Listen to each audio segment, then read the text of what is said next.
Hello दोस्तों, मेरा नाम है डॉक्टर कुणाल। आज के इस बेहतरीन सेशन में हम बात करने वाले हैं ऑक्सीजन हीमोग्लोबिन डिसोसिएशन कब, कि ऑक्सीजन हीमोग्लोबिन से डिसोसिएट कब, कैसे हालात में होता है। बहुत ही बेहतरीन विजुअल के साथ ये जो कॉन्सेप्ट, इस कॉन्सेप्ट को हम लर्न करेंगे, अपने कॉन्सेप्ट हो जाएंगे क्रिस्टल क्लियर। ओके, कई चीजें नया पता चलने वाली है आपको, दैट्स माय प्रॉमिस। ओके, इस पर्टिकुलर कॉन्सेप्ट को लेकर कई बच्चों को बड़ा कंफ्यूजन रहता है, चीजें समझ में नहीं आती और फिर गड़बड़ हो जाती है। चलो let's jump into the details. Oxygen haemoglobin dissociation curve. So ये रहा अल्वियोलाई। अल्वियोलाई क्या करता है, ऑक्सीजन लेता है, हीमोग्लोबिन के पास दे देता है। हीमोग्लोबिन एक वेक्टर है, एक व्हीकल है जो कि ऑक्सीजन को कैरी करता है और टिश्यू के पास दे देता है। नाउ मेरा सवाल ये है कि हीमोग्लोबिन को कैसे पता कि भाई यहाँ पे ऑक्सीजन को रिलीज करना है। सर, ऑक्सीजन जो है वो मूव करता है, पार्शियल प्रेशर ऑक्सीजन जहां पे ज्यादा है वहां से निकलता है, जहां पे पार्शियल प्रेशर ऑक्सीजन कम है वहां पे जा पहुंचता है। सर, इसलिए यहाँ पे तो ज्यादा है और यहाँ पे कम है, और that's how the oxygen move from this compartment to this compartment. बिल्कुल सही है बेटा आपका। नाउ माय नेक्स्ट सवाल इज, मान लो इस टिश्यू को मैंने कहा टिश्यू ए, इस टिश्यू को मैंने कहा इसे मैं ए कह रहा हूं, बिल्कुल सही बात। ओके, नाउ मैं सवाल इज, ये आपने बिल्कुल सही कहा कि यहाँ पे पार्शियल प्रेशर ऑक्सीजन ज्यादा है, यहाँ पे कम है, तो ऑक्सीजन यहाँ से लेके यहाँ तक चला गया टिश्यू के पास। मेरा सवाल ये है कि यहाँ पे मैं एक अलग टिश्यू निकालने वाला हूँ जिसे मैंने कहा मसल टिश्यू। ये रहा मसल यहाँ पे, बिल्कुल सही बात है। मान लो मैं चेयर पे बैठा हूँ, मैं इस तरीके से मूवमेंट कर रहा हूँ, यहाँ पे मसल का कंजम्पशन बढ़ चुका है और मेरी मसल जो है, now my muscle is crying for the oxygen. अब what I am expecting is कि मेरा हीमोग्लोबिन ज्यादा ऑक्सीजन यहाँ पे डिलीवर करे, क्योंकि यहाँ पे डिमांड बढ़ चुकी है। अब हीमोग्लोबिन आता है, वो इसे कहता है, इस टिश्यू को कहता है जो कि अलग टिश्यू है, मसल का नहीं, मान लो पैर का है, उसे कहता है कि भाई तुझे तो अभी ऑक्सीजन की जरूरत नहीं है, I am going to release my oxygen to this muscle. बिल्कुल, अब हीमोग्लोबिन यहाँ पे आने के बाद ही ऑक्सीजन को रिलीज करेगा। नाउ माय क्वेश्चन इज, इसे कैसे पता कि जो ऑक्सीजन है इसकी डिमांड यहाँ पे ज्यादा बढ़ चुकी है, यहाँ पे जाके मुझे रिलीज करना है। बेटा इसी सवाल का जवाब आपको देता है oxygen haemoglobin dissociation curve. Clear है? मतलब ये जो ऑक्सीजन है जो यहाँ पे हीमोग्लोबिन के साथ बाइंड है, वो डिसोसिएट कौन से हालात में, कहां पे होगा, कौन से हालात में होगा, ये बताने वाला हमारे पास कर्व है जिसे कहते हैं ऑक्सीजन हीमोग्लोबिन डिसोसिएशन कर्व। चीज समझ में आ गई कि हम क्यों पढ़ते हैं ऑक्सीजन हीमोग्लोबिन डिसोसिएशन कर्व, बहुत इंपॉर्टेंट है। ओके चलो, तो हम इसी सवाल का जवाब ढूंढने वाले हैं। फाइन, सो ये रहा हीमोग्लोबिन। हीमोग्लोबिन किससे बना है? हीम और ग्लोबिन से। हीम मतलब आयन, ग्लोबिन मतलब प्रोटीनिशियस पार्ट। सो यहाँ पे ग्लोबिन के चेन है 1 2 3 4, बिल्कुल सही बात है। तो ये जो ग्लोबिन है दो टाइप का है, 2 अल्फा और 2 बीटा, 2 अल्फा 2 बीटा चेन से बनता है ग्लोबिन प्रोटीन पार्ट। सो ये रहा हीमोग्लोबिन, मतलब protein plus him, that is ion. ये आरबीसी में रहता है। अब भाई साहब यहाँ पे क्या होता है, यहाँ पे जो CO2 है, ये CO2 इस प्रोटीन पार्ट को ये बाउंड करता है, बाइंड कर जाता है। ओके, बिल्कुल सही बात है, कोई उसमें दिक्कत वाली बात नहीं है। हीमोग्लोबिन के पास CO2 आएगा और इस तरीके से बाइंड कर जाएगा। ओके, प्रॉब्लम कहां पे? प्रॉब्लम है भाई साहब ऑक्सीजन का, क्योंकि ऑक्सीजन बाइंड कर सकता है यहाँ पे Fe के साथ ही वो बाइंड कर सकता है, यहाँ पे बाइंडिंग के लिए उसके पास कोई साइट नहीं है, वो बाइंड ही नहीं कर सकता। तो यहाँ पे ऑक्सीजन का प्रॉब्लम है, क्योंकि देखो अंदर ही नहीं जा पा रहा है। मैं यहाँ पे एक इंपॉर्टेंट एमसीक्यू आपको बता रहा हूं कि carbon dioxide and carbon monoxide have higher affinity to bind to haemoglobin than oxygen. आपने भी ये पढ़ा होगा कि भाई carbon dioxide as compare to oxygen easily bind हो सकता है हीमोग्लोबिन के साथ। उस क्यों का जवाब आपको मिल गया कि क्यों, क्योंकि उसका जो बाइंडिंग साइट है वो ग्लोबिन पार्ट पे है, वो आराम से बाइंड कर जाता है। प्रॉब्लम है आयन का जिसका बाइंडिंग साइट अंदर लोकेटेड है। ओके, तो कार्बन मोनोऑक्साइड का भी यही सेन है कार्बन डाइऑक्साइड जैसा, इसलिए हम कहते हैं कि carbon monoxide, which is the important MCQ, carbon monoxide is having 200 times more affinity to bind to the haemoglobin. Okay, तो कार्बन मोनोऑक्साइड बहुत जल्दी से बाइंड हो जाता है हीमोग्लोबिन के साथ, कार्बन डाइऑक्साइड बहुत जल्दी से बाइंड हो जाता है हीमोग्लोबिन के साथ। Important MCQ. प्रॉब्लम आता है ऑक्सीजन का, क्योंकि वो आयन के साथ बाइंड होना चाहता है, आयन तो अंदर लोकेटेड है, जा ही नहीं पा रहा है। तो अब हम क्या करेंगे, यहाँ पे बहुत इंपॉर्टेंट बात बता रहा हूं मैं कि वो यहाँ पे बाइंड नहीं हो पा रहा है। तो अब अपन क्या करेंगे, इसको फोर्स करेंगे, इसके ऊपर प्रेशर बढ़ा देंगे ताकि वो अंदर जाए और आयन के साथ बाइंड हो सके। Let's increase the PO2, partial pressure oxygen को हम बढ़ा देते हैं so that oxygen can bind to the haemoglobin. देखो अब यहाँ पे क्या होगा, ये देखो, ये भाई साहब अंदर आ पहुंचा है। और ये बाइंड हो गया है आयन के साथ। कब कब बाइंड हो गया? जब पार्शियल प्रेशर ऑफ ऑक्सीजन, मतलब ऑक्सीजन का प्रेशर मैंने बढ़ा दिया तब, क्योंकि प्रेशर बढ़ा दिया तो प्रेशर के साथ अंदर गया, इसको ओपन करके अंदर चला गया। ओके, अब क्या होता है, अब क्या होता है, ध्यान से सुनो। बाकी के 3 नहीं गए बेटा, बाकी के 3 नहीं गए। मैं आपको ये समझाने की कोशिश कर रहा हूं कि सिग्मॉइड कर्व जो आपने देखा होगा वो उसी शेप का क्यों मिलता है, मैं वहां पे आ रहा हूं अभी। तो यहां पे आपने देखा कि मैंने ऑक्सीजन का पार्शियल प्रेशर बढ़ाया, ऑक्सीजन अंदर गया, आयन के साथ बाइंड हो गया, लेकिन बाकी के 3 अभी भी यहां पे बाहर ही है। अब क्या करता है, ये जो ऑक्सीजन है ना, ये यहाँ पे कुछ बदलाव करा देता है, मतलब इसके थ्रू यहाँ पे भी बदलाव होना शुरू हो जाता है। मतलब ये इसको इसको इसको बाइंड करने में कोऑपरेट करता है। तो ये भी अब बाइंड हो जाएगा, ये भी बाइंड हो जाएगा, ये भी बाइंड हो जाएगा। इससे कहते हैं पॉजिटिव कोऑपरेबिलिटी, दैट इज कोऑपरेशन करना। एक बाइंड हो गया तो दूसरा आसानी से बाइंड कर सकता है, फिर ये दोनों इसको हेल्प करेंगे बाइंड करने के लिए, फिर ये तीनों इसको हेल्प करेंगे बाइंड करने के लिए। मतलब मेरा कहना यह है कि पहला जब बाइंड हुआ तो उसको ज्यादा प्रेशर देना पड़ा, दूसरा थोड़ा कम प्रेशर से बाइंड हो जाएगा, तीसरा तो और कम प्रेशर से बाइंड हो जाएगा, चौथा तो बहुत ही कम प्रेशर आपको बढ़ाना पड़ेगा चौथे को बाइंड करने के लिए। बहुत इंपॉर्टेंट लाइन मैंने बोली है आपको, ये देखो। ओके, तो बाकी के भी अब यहाँ पे बाइंड हो चुके हैं। तो ध्यान से सुनो कि यहाँ पे मैंने लिखा है पार्शियल प्रेशर ऑफ ऑक्सीजन और यहाँ पे लिखा है ऑक्सी हीमोग्लोबिन सैचुरेशन। मतलब ये जो हीमोग्लोबिन था, इस हीमोग्लोबिन के साथ ऑक्सीजन बाइंड हो गया, तो मैं अब इसे कह रहा हूं oxy haemoglobin.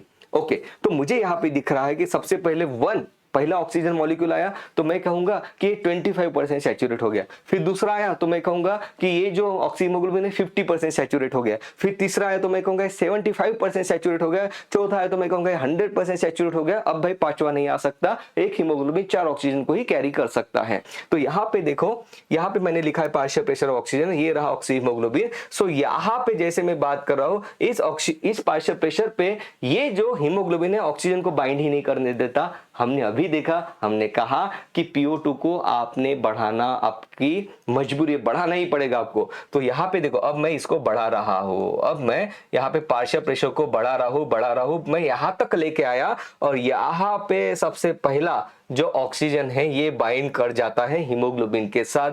This is 25% saturate now. सही है? ओके, तो आपको ये चीज पता चल गई कि मैंने ऑक्सीजन का पार्शियल प्रेशर बढ़ाया तब जाके ऑक्सीजन जो है हीमोग्लोबिन के साथ बाइंड कर पाया एक ऑक्सीजन मॉलिक्यूल। ओके फाइन, अब यहाँ पे देखो, यहाँ पे सेकंड ऑक्सीजन मॉलिक्यूल बाइंड कर जाता है। तो ये बात है यहाँ पे, लेकिन यहाँ पे कुछ मैं अप्रोक्सीमेटली ड्रॉ कर रहा हूं, तो इतना ही मुझे प्रेशर बढ़ाना पड़ा दूसरे ऑक्सीजन मॉलिक्यूल को यहाँ पे बाइंड करने के लिए। और मैं कहता हूँ यहाँ पे 50% यहाँ पे सैचुरेट हो चुका है, 50% यहाँ पे ऑलरेडी लिखा है। ओके, अब देखो यहाँ पे 75% यहाँ तक आएगा कहीं पे और 75% यहीं पे आएगा कहीं पे। तो मुझे ये दिखाई दे रहा है कि अब मुझे बहुत ज्यादा ऑक्सीजन का प्रेशर बढ़ाना नहीं पड़ रहा है, क्योंकि जो बाइंड होता है पहले वो दूसरे को हेल्प कर जाता है। एंड दिस इज हाउ, इसलिए क्या हो रहा है, ये कर्व देखो ऐसे आया यहां तक, ये जो कर्व आया है बेटा ये इस तरीके से आया, फिर ये ऐसे नहीं गया।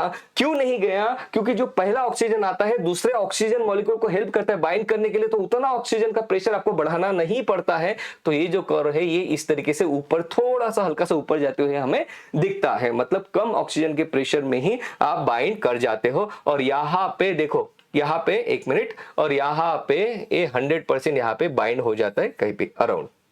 क्लियर है? सो इस तरीके से हमें ऑक्सी हीमोग्लोबिन डिसोसिएशन को जो सिग्मॉइड कर्व है ये हमें यहाँ पे समझ में आ गया कि किस तरीके से यहाँ पे चीजें होती है। ओके नाउ अब देखते हैं आगे। फाइन, ये चीज हो गई। अब होता क्या है बेटा? ओके नाउ अब क्या होता है, ये चीज समझ में आ गई आपको कि सिग्मॉइड कर्व ही आपको क्यों मिला। ओके, अब मैं आपको ये बता रहा हूं, ये देखो ये ऑक्सीजन को रिलीज कर रहा है हीमोग्लोबिन, ये हीमोग्लोबिन ऑक्सीजन को रिलीज कर रहा है क्योंकि अब ये जो ग्लोबिन है ये क्लोज हो रहा है, इसको रिलीज कर रहा है। तो ये क्या हुआ यार, देखो जब हीमोग्लोबिन में एसिडिक पीएच बढ़ जाता है, मतलब हीमोग्लोबिन के सराउंड जब एसिडिक पीएच बढ़ जाता है तो क्या होता है, तो हीमोग्लोबिन में क्या है, हीम प्लस ग्लोबिन है। ग्लोबिन एक प्रोटीन है, प्रोटीन को अच्छे से फंक्शन करना चाहिए, इसलिए बायोमोलिक्यूल में हमने पढ़ा था कि for proper functioning, for maximum efficiency of functioning of a protein, that is enzyme, या एंजाइम प्रोटीन ही है ना। तो प्रोटीन को अच्छे से काम करने के लिए चाहिए optimum pH plus optimum temperature. यहाँ पे मान लो मैंने यहाँ पे H प्लस आयन को डाल दिया, मतलब यहाँ पे मैंने एसिडिक पीएच बना दिया है। तो क्या होगा बेटा, जैसे मैंने एसिडिक पीएच बना दिया, यहाँ पे मैंने यहाँ पे H प्लस मैंने यहाँ पे एसिडिक पीएच बना दिया है, तो क्या होगा, अगर मैंने एसिडिक पीएच बना दिया है तो प्रोटीन का हल्का हल्का डीनेचुरेशन होना शुरू हो जाएगा। प्रोटीन क्या होगा, उसमें कन्फर्मेशनल चेंजेस होते हैं। जैसे कन्फर्मेशनल चेंजेस होते हैं भाई साहब, वो ऑक्सीजन को रिलीज कर देता है। यस, कब, जब एसिडिक पीएच हुआ तब। बिल्कुल सही बात है। या तो फिर टेम्परेचर बढ़ा, तो मैंने क्या कहा कि प्रोटीन को प्रॉपर फंक्शन करने के लिए, जैसे बायोमोलिक्यूल चैप्टर ने हमें बताया कि ऑप्टिमम पीएच और ऑप्टिमम टेम्परेचर की जरूरत होती है। ओके, मान लो मैंने यहाँ पे टेम्परेचर बढ़ा दिया, तो क्या होगा, प्रोटीन फिर से डीनेचुरेट होना शुरू हो जाएगा। यहाँ पे डीनेचुरेशन होना शुरू हो जाएगा। ये जो प्रोटीन है भाई, ये प्रोटीन है जो कि यहाँ पे फिर क्या करता है, प्रोटीन में चेंजेस आ जाएंगे, तो ऑक्सीजन यहाँ पे रिलीज होने लगता है। ये मेरा कहना है। बिल्कुल सही बात है। तो आपको ये चीज समझ में आएगी कि भाई आपने टेम्परेचर बढ़ाया या तो फिर आपने पीएच चेंज कर दिया, मतलब आपने एसिडिक पीएच बनाया, या तो फिर आपने टेम्परेचर बढ़ाया, तो हीमोग्लोबिन ऑक्सीजन को रिलीज कर देता है। इसका मतलब यह है कि ऑक्सीजन हीमोग्लोबिन से डिसोसिएट हो जाता है। ये बात सही समझ में आई। इंक्रीज इन एसिडिक पीएच और temperature changes the globin structure and as a result haemoglobin leaves oxygen. Okay, और यही चीज टिश्यू के पास होती है। टिश्यू के पास ये चीजें है, एसिडिक पीएच है, टेम्परेचर है, CO2 है। ये देखो, ये जो CO2 रहता है जो टिश्यू के पास बन रहा है, टिश्यू के पास कैसे बन रहा है, क्योंकि टिश्यू अपना ऑक्सीजन देता है, CO2 को रिलीज करता है। क्रेब्स साइकिल में हमने पढ़ा भी है कि किस तरीके से CO2 रिलीज होता है। ये जो CO2 है वाटर के साथ कंबाइन हो गया, तो क्या बन गया, HCO3 प्लस यहाँ पे H बन गया। मतलब जितना CO2 ज्यादा उतना एसिडिक पीएच। ओके, तो टिश्यू के पास एसिडिक पीएच है because of CO2। Okay, so acidity का इंक्रीज होना, CO2 का इंक्रीज होना, टेम्परेचर का इंक्रीज होना, मतलब हीमोग्लोबिन से ऑक्सीजन का डिसोसिएशन होना। Are you getting my point? Okay, तो ये सब चीजें टिश्यू लेवल पे होती है और depending on this various factors, this acidic pH है क्या, CO2 है क्या, टेम्परेचर कितना है, इसके अकॉर्डिंगली हीमोग्लोबिन ऑक्सीजन को रिलीज कर देता है टिश्यू के पास, तब तक नहीं करेगा बेटा। ओके, सो यहां पे अब देखो बहुत इंपॉर्टेंट पॉइंट मैं आपको बता रहा हूं। ये देखो, ये कर्व कुछ यहाँ पे चेंज हो रहा है बेटा। ये कर्व बच्चों को समझ में नहीं आता। जब आप पढ़ोगे chapter organism and population, sir हम तो ब्रीदिंग एंड एक्सचेंज की बात कर रहे हैं। बिल्कुल सही बात है बेटा। ऑर्गेनिज्म एंड पॉपुलेशन चैप्टर में अक्लामाटाइजेशन के बारे में बात की गई है, जहां पे एनसीईआरटी ने ऑक्सीजन हीमोग्लोबिन डिसोसिएशन कर्व के बारे में एक लाइन लिखी है। बिल्कुल सीरियस बच्चा हो तो अभी के अभी एनसीईआरटी निकालना, अक्लामाटाइजेशन जो टॉपिक है उस चैप्टर में से वहां पे वो लाइन को जरूर ढूंढना बेटा, जिंदगी में नहीं भूल पाओगे फिर वो कंसेप्ट। तो वही कंसेप्ट मैं आपको समझाने जाने वाला हूँ। ओके, सो ये रहा ऑक्सीजन हीमोग्लोबिन डिसोसिएशन कर्व, जो कि नॉर्मल है। अब क्या होता है, जैसे ही मैंने यहाँ पे टेम्परेचर बढ़ा दिया, या तो फिर पीएच कम कर दिया, या तो फिर मैंने यहाँ पे CO2 को बढ़ा दिया, CO2 बढ़ जाता है तो एसिडिक पीएच होता है। ये जो हीमोग्लोबिन ऑक्सीजन को रिलीज कर देता है, तब क्या होता है, तो मैं कहता हूं ये जो ऑक्सीजन हीमोग्लोबिन डिसोसिएशन को राइट साइड में शिफ्ट होता है। अब मैं ऐसा क्यों कह रहा हूं, मैं ऐसा इसलिए कह रहा हूं क्योंकि मेरा ये कहना है कि अगर CO2 बढ़ गया, एसिडिक पीएच बढ़ गया, या तो फिर टेम्परेचर बढ़ गया, तो भाई ये जो हीमोग्लोबिन है ऑक्सीजन को रिलीज कर देता है। अब अगर मैं चाहता हूं कि ऑक्सीजन हीमोग्लोबिन के साथ बाइंड करे, तो मुझे पहले से ज्यादा प्रेशर लगाना पड़ेगा, क्योंकि ये फैक्टर इसको इसके साथ बाइंड होने से रोक रहे हैं। बिल्कुल सही बात है। देखो मैंने क्या कहा, जहां पे ये फैक्टर्स है, जहां पे टिश्यू के पास ये फैक्टर्स है, टिश्यू के पास क्या होता है, हीमोग्लोबिन ऑक्सीजन को रिलीज कर देता है। मेरा ये कहना है, अगर मैं ऐसे हालात में ऑक्सीजन को कहता हूं कि भाई तू फिर से आयन के साथ जाके बाइंड कर ले, तो वो कहेगा कि नहीं भाई वहां पे तो CO2 है, वहां पे एसिडिक पीएच है, वहां पे तो टेम्परेचर ज्यादा है, मैं कैसे बाइंड होऊंगा। तो मैं कहूंगा कि मैं तेरा प्रेशर बढ़ा देता हूं, मैं इधर से ज्यादा जोर लगाऊंगा, यार तू जाके बाइंड हो जा। और यहाँ पे मैं क्या करता हूँ, ज्यादा यहाँ पे प्रेशर लगाता हूं। तो ये जो कर्व है देखो, प्रेशर की तरफ झुक गया है अभी। और मैं कहता हूं कि भाई इन फैक्टर्स की वजह से ऑक्सीजन हीमोग्लोबिन डिसोसिएशन का राइट साइड में शिफ्ट होता है। तो आपको ये चीज समझ में आ गई भाई, ऑक्सीजन हीमोग्लोबिन डिसोसिएशन का राइट साइड में शिफ्ट होना मतलब ही क्या, मतलब ही ऑक्सीजन हीमोग्लोबिन से डिसोसिएट होना। अगर याद रखना चाहते हो कि राइट साइड में शिफ्ट होगा तो ऑक्सीजन डिसोसिएट होगा कि बाइंड होगा, तो इतना याद रखना कि right side shift of oxygen haemoglobin dissociation का इट मींस कि भाई ऑक्सीजन जो है हीमोग्लोबिन से डिसोसिएट हो गया। हमेशा याद रखना कि हीमोग्लोबिन राइट साइड से ऑक्सीजन को छोड़ देता है। इस तरीके से आपने मूवमेंट करनी है कि भाई ये कहता है कि जा भाई ऑक्सीजन तेरी विदाई हो रही है। तो ऑक्सीजन हीमोग्लोबिन का राइट साइड में शिफ्ट होना मतलब ऑक्सीजन हीमोग्लोबिन से डिसोसिएट होना, रिलीज हो जाना। यहाँ पे देखो एनसीईआरटी ने कहा है, कि इन द टिश्यूज के पास where the low PO2 pressure of oxygen is low, high PCO2। बिल्कुल सही बात है। आपको तो इसके पहले लो PO2 तो पता था कि भाई लो PO2 है इसलिए टिश्यू के पास आ जाता है ऑक्सीजन ब्लड में से। अब बाकी के फैक्टर एनसीईआरटी बता रही है। लो PCO2 okay sorry high PCO2, क्योंकि PCO2 ज्यादा मतलब H+ ज्यादा मतलब एसिडिटी ज्यादा मतलब प्रोटीन का डीनेचर मतलब ऑक्सीजन का रिलीज हो जाना। देखो high PCO2 high H+ concentration and higher temperature exist कहां पे, टिश्यू के पास, and the condition are favourable for dissociation of oxygen from the oxy haemoglobin. Yes, इसी कंडीशन की वजह से ही तो क्या होता है कि भाई हीमोग्लोबिन ऑक्सीजन से मतलब ऑक्सीजन जो है हीमोग्लोबिन से डिसोसिएट हो जाता है। ये 2,3 डाइफॉस्फोग्लिसरेट ये ग्लाइकोलिसिस में हमने पढ़ा था। इसके वजह से भी क्या होता है भाई, अगर ये बढ़ गया तो because this is having acidic in nature oxygen release हो जाता है। ये आपने फैक्टर में नहीं दिया, आपके सिलेबस में ये चीज डीपीजी के बारे में बात तो नहीं की है, तो आपको ये चीज समझ में आ गई। देखो ओके सो यहाँ पे 25% से 1 ऑक्सीजन मॉलिक्यूल बाइंड हो गया है, यहाँ पे 50% पे सेकंड मॉलिक्यूल बाइंड हो गया है। प्रेशर हल्का सा बढ़ा, थर्ड के लिए बहुत ज्यादा प्रेशर नहीं, हल्का सा प्रेशर मुझे बढ़ाना पड़ा। फोर्थ देखो, फोर्थ के ऊपर ऑक्सीजन हीमोग्लोबिन जो ऑक्सीजन जो है मतलब ऑक्सीजन के साथ हीमोग्लोबिन सैचुरेट हो चुका है। ओके बिल्कुल सही बात। So right side shift of oxygen haemoglobin dissociation को यहाँ पे होता है oxygen release from the haemoglobin. ऐसे कौन से फैक्टर जो इसके लिए रिस्पॉन्सिबल है, अभी हमने देखा कि एसिडिटी इंक्रीज होना दैट इज पीएच का डिक्रीज होना, CO2 का इंक्रीज होना, टेम्परेचर का इंक्रीज होना, 2,3 DPG का इंक्रीज होना, ये याद नहीं रखा तो भी चलेगा। और एक्सरसाइज, जब आप एक्सरसाइज करते हो तब टेम्परेचर बढ़ता है, टेम्परेचर बढ़ता है तो ग्लोबिन का हल्का सा डीनेचरेशन होता है, ऑक्सीजन रिलीज हो जाता है। आप एक्सरसाइज कर रहे हो, मसल का टेम्परेचर बढ़ा, यहाँ से हीमोग्लोबिन ऑक्सीजन लेके जा रहा था, उसको पता चल गया कि यहाँ पे टेम्परेचर ज्यादा है, उसको ऑक्सीजन को छोड़ना ही पड़ा। ओके तो भाई साहब ये बहुत इंपॉर्टेंट चीज है जो नेचर ने हमारे साथ की है कि भाई हीमोग्लोबिन ऑक्सीजन को कैरी तो करता है, लेकिन किस तरीके से रिवर्सिबल मैनर में कैरी करता है बेटा, ऐसा नहीं इरिवर्सिबली नहीं कैरी करता है, रिवर्सिबल मैनर में मतलब वो लेके भी जा रहा है बेचारा और छोड़ भी रहा है। तो ये बड़ी सही बात है और इसे ही हम कहते हैं बोहर्स इफेक्ट। बोहर्स इफेक्ट मतलब क्या, haemoglobin oxygen binding affinity is inversely related to both acidity and to the concentration of carbon dioxide. मतलब जैसे ही H+ बढ़ता है या CO2 बढ़ता है तो हीमोग्लोबिन की ऑक्सीजन के लिए बाइंड होने की एफिनिटी कम हो जाती है। ये बात है, this is what is called as Bohr effect.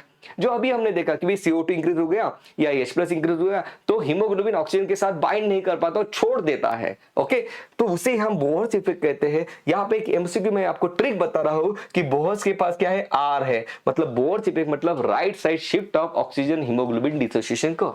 अगर मैं आपको कहूं कि मान लो pH बढ़ गया या तो फिर CO2 कम हो गया या तो फिर टेम्परेचर कम हो गया तो क्या होगा, तब ऑक्सीजन हीमोग्लोबिन के साथ बहुत अच्छे से बाइंड कर जाएगा, हीमोग्लोबिन ऑक्सीजन को छोड़ेगा नहीं। उसमें हमें मिलता है left side shift of oxygen haemoglobin dissociation curve. So left side shift oxygen haemoglobin dissociation curve, यहाँ पे ऑक्सीजन बाइंड कर जाता है हीमोग्लोबिन के पास। तो ये कौन से, इसके अपोजिट फैक्टर यहाँ पे लिखे गए हैं। ऐसे हालात में बिल्कुल हीमोग्लोबिन जो ऑक्सीजन के साथ आसानी से बाइंड कर जाता है। आसानी से मतलब क्या, कम प्रेशर लगाना पड़ेगा आपको, ज्यादा प्रेशर लगाने की जरूरत नहीं है। ये जो फैक्टर ये है ही नहीं, तो भाई ऑक्सीजन आराम से जाके हीमोग्लोबिन के साथ बाइंड कर जाएगा। इसे कहते हैं हल्डेन्स इफेक्ट। हल्डेन्स इफेक्ट मतलब क्या, oxidation of blood in the lung displaces carbon dioxide from the haemoglobin. इसका मतलब क्या कि भाई जैसे जैसे ऑक्सीजन बाइंड होने लगता है तो CO2, यहाँ पे देखो CO2 डिक्रीज CO2 कंडीशन में अच्छे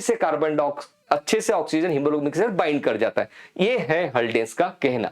ये बेटा नहीं दिए है आपके सिलेबस में, नहीं याद रखा तो भी चलेगा, लेकिन ये कई लोग पढ़ाते हैं तो मैंने सोचा कि आपको आसान भाषा में ये चीज समझा दूं। हल्डेन्स इफेक्ट मतलब क्या, लेफ्ट साइड में शिफ्ट होना ऑक्सीजन हीमोग्लोबिन डिसोसिएशन कर्व, और बोर्स इफेक्ट मतलब क्या, बोहर के पास आर है मतलब haemoglobin oxygen dissociation curve right side में शिफ्ट होना। ये देखो राइट साइड में शिफ्ट हो गया और हल्डेन में लेफ्ट साइड में शिफ्ट हो गया है, बिल्कुल सही बात है। हल्डेन के पास एल भी है तो दैट इज लेफ्ट साइड में वो शिफ्ट कर जाता है। तो यहाँ पे एक इंपॉर्टेंट ट्रिक आपके लिए जो मेरी नहीं है बेटा, cadets are always right. Cadets मतलब क्या, CO2, एसिडिटी, 2,3-GPG का डी, ई और टेम्परेचर, मतलब जब जब ये फैक्टर बढ़ेंगे बेटा तब तक ऑक्सीजन हीमोग्लोबिन डिसोसिएशन का राइट साइड में शिफ्ट होगा, मतलब ऑक्सीजन हीमोग्लोबिन को छोड़ देगा। तो मैं कहता हूं कि कैडेट्स आर ऑलवेज राइट, बिल्कुल सही बात है। तो जहां जहां पे फैक्टर है, जिस टिश्यू के पास ये फैक्टर है, वहां पे हीमोग्लोबिन सबसे पहले ऑक्सीजन को रिलीज करेगा। अब हमने बात की ऑर्गेनिज्म में पॉपुलेशन चैप्टर की, जहां पे बात की गई है अक्लमटाइजेशन। अक्लमटाइजेशन मतलब क्या, ये रहा एक माउंटेन के ऊपर आप चढ़ते हुए जाते हो, आप चढ़ते हुए जाते वहां पे पार्शियल प्रेशर ऑफ ऑक्सीजन कम है, बिल्कुल सही बात है। आपका हीमोग्लोबिन ऑक्सीजन के साथ बाइंड नहीं कर पाता है, फिर क्या होता है डिटेल में तो हम उस चैप्टर में समझेंगे। मेरी बात सबसे पहले ध्यान से यहाँ पे सुन लो। आप यहाँ पे बैठे हो, आप क्या कर रहे हो, आप यहां से लेके यहां तक आप पहुंच गए। जब आप यहाँ पे पहुंच जाते हो, यहाँ पे पार्शियल प्रेशर ऑक्सीजन कम है, मतलब आपको सांस लेने में अब दिक्कत होने लगती है, क्योंकि लो पार्शियल प्रेशर ऑक्सीजन है जो जिसके वजह से ऑक्सीजन हीमोग्लोबिन के साथ बाइंड नहीं कर पाता है, और आपको ब्रेथलेसनेस फील होने लगता है, आपको नौशिया फील होने लगता है, हेडेक होने लगता है, बिल्कुल सही बात है। ओके, जिसे हम कहते हैं एल्टीट्यूड सिकनेस, बिल्कुल सही बात है। हाई एल्टीट्यूड पे गए तो भाई आपको ऑक्सीजन नहीं मिल रहा, तो अब आपकी बॉडी क्या करती है, आरबीसी का प्रोडक्शन बढ़ा देती है ना, आरबीसी का प्रोडक्शन बढ़ा देती है, और हम कहते हैं कि आप धीरे धीरे अक्लमटाइज हो रहे हो। अक्लमटाइज होना मतलब एडजस्ट होना। जब आप अक्लमटाइज होते हो मतलब आपकी बॉडी का आप अडेप्ट कर रहे हो हाई एल्टीट्यूड पे काम करने के लिए। तो मुझे बताओ, अक्लमटाइज इंडिविजुअल के बॉडी में ऑक्सीजन जल्दी रिलीज होना चाहिए हीमोग्लोबिन से, कि यार वो नहीं रिलीज होना चाहिए? तो बिल्कुल सही बात है। आप कहोगे कि यार वो तो जल्दी रिलीज होना चाहिए, क्योंकि हम ऑलरेडी कम ऑक्सीजन स्टेट में है एक तरीके से। बिल्कुल सही बात, ऑक्सीजन हीमोग्लोबिन से जल्दी रिलीज होना चाहिए। मतलब क्या, मतलब oxygen haemoglobin dissociation right side में शिफ्ट होना चाहिए, वो होता भी है।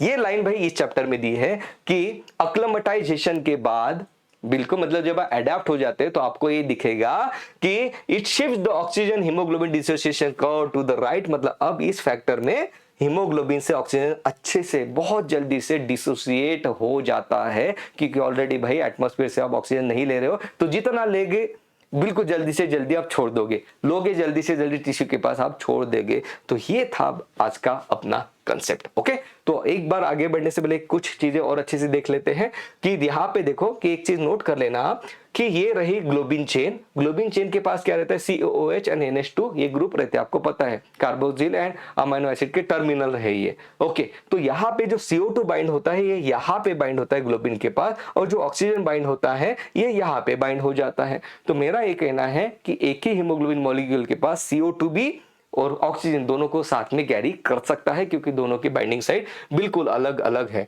तो एक बार ये पढ़ लो आपके लिए। चलो एक मिनट में आपके लिए मैं पढ़ ही लेता हूं ताकि आपको कोई भी कंफ्यूजन इसमें ना बचे।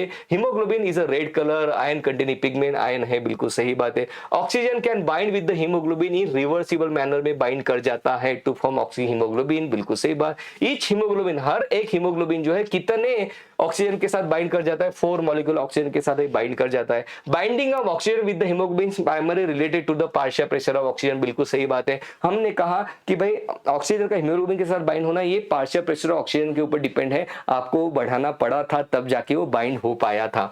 Partial pressure of CO2, hydrogen ion concentration, temperature are the other factor which can interfere with this binding. ये भी हमने पढ़ा कि CO2, pH एंड टेम्परेचर की वजह से भाई बाइंडिंग अफेक्ट होती है, क्योंकि ये फैक्टर बढ़े तो हीमोग्लोबिन ऑक्सीजन को रिलीज कर जाता है। और सिग्मोइड कर्व मिलता है जब हम पार्शियल प्रेशर ऑक्सीजन और हीमोग्लोबिन के सैचुरेशन का कर्व प्लॉट करता है, तब हमें यहाँ पे सिग्मोइड कर्व मिल जाता है। This curve is also called as oxygen dissociation curve, क्योंकि हमें कर्व बताता है कि कब ऑक्सीजन हीमोग्लोबिन से डिसोसिएट होगा। And it is highly useful in studying the effect of factors like PCO2 H+ concentration. तो हमें ये हेल्प करता है कि भाई CO2 बढ़ा तो क्या होगा, H+ बढ़ा तो क्या होगा, सब डिटरमिन करने में ये फैक्टर हमें हेल्प करता है। देखो on binding of oxygen with the haemoglobin, so यहाँ पे देखो in the alveoli where there is high PO2, low PCO2, lesser H+ concentration, lower temperature, the factors are favourable for the formation of oxy haemoglobin. Direct MCQ यहाँ पे बनता है भाई कि कौन से फैक्टर है जो ऑक्सी हीमोग्लोबिन के फॉर्मेशन के लिए फेवर करते। लो PCO2 है ना, पीएच का जो है भाई पीएच अच्छा खासा होना, that is high pH, okay, that is lesser H+ concentration, that is high pH, और लोअर टेम्परेचर, ये फैक्टर ऑक्सीजन हीमोग्लोबिन को बाइंड करने के लिए हेल्प करते, फेवर करते। हेल्प करने से ज्यादा वर्डिंग अच्छा है, फेवर करना, ओके। बट टिश्यू में क्या होता है कि यही फैक्टर ज्यादा रहते हैं, CO2 ज्यादा रहता है टिश्यू के पास, वहां पे जो पीएच है लो रहता है। क्यों लो रहता है? अभी हमने देखा था CO2 वाटर बना, बाइकार्बोनेट बना, H+ बना, तो भाई वहां पे पीएच कम हो जाता है, टेम्परेचर ज्यादा रहता है टिश्यू के पास, वहां पे बहुत सारी एक्टिविटी चल रही है, ओके। इसके वजह से क्या होता है, ग्लोबिन का हल्का सा डीनेचुरेशन होता है, ग्लोबिन डिस्ट्रॉय नहीं हो जाता, हल्का से डीनेचुरेशन होता है, और ये जो भाई हीमोग्लोबिन है ऑक्सीजन को रिलीज कर जाता है, ओके, बिल्कुल सही बात है। This clearly indicate that the oxygen gets bound to the haemoglobin in the lung surface and get dissociated in the tissue, dissociate हो जाता है। एक यहाँ पे फैक्चुअल इंफॉर्मेशन हमें दी गई है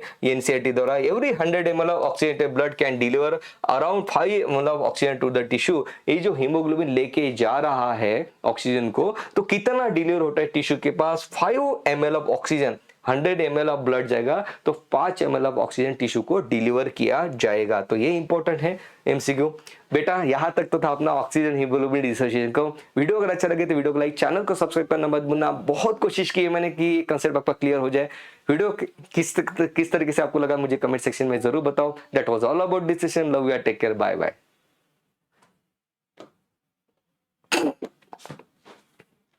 Daddy,